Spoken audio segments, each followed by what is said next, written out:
Want to know how to do this? Well, here's 5 tips to sex up your swing. Address the kettlebell and make sure that both feet are behind it. You want to form a triangle so that your feet are like the base of the triangle and the kettlebell is the point of the triangle.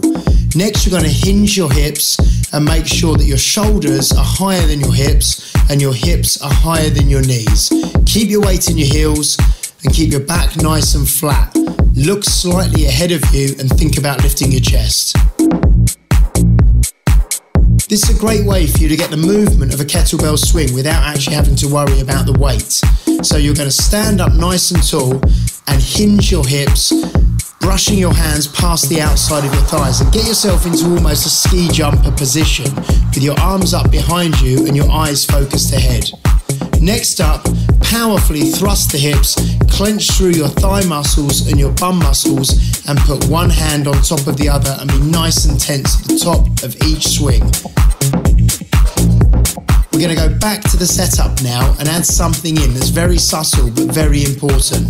Once you've taken a grip on the kettlebell, slightly tilt it towards you and then pull your shoulders down away from your ears. Imagine that you're squashing something in your armpits. That'll pull your shoulders down and engage the lats in your back, which will make you nice and secure when you start to swing the bell. Before we go into a full set of swings, we're going to practice just one at a time.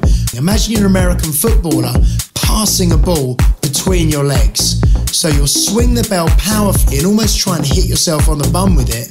And as you thrust the hips, squeeze your bum, squeeze your thighs. Remember, when doing your kettlebell swing, all of the power comes from the hip hinge and the drive, not from the shoulders.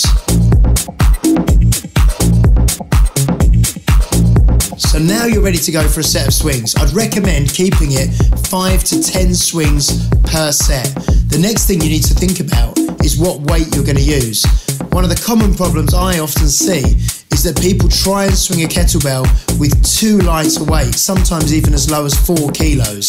I would recommend that as long as your technique is good and you're injury free, for women to start with between 8 and 12 kilos for the kettlebell and for men to start between 12 and 16.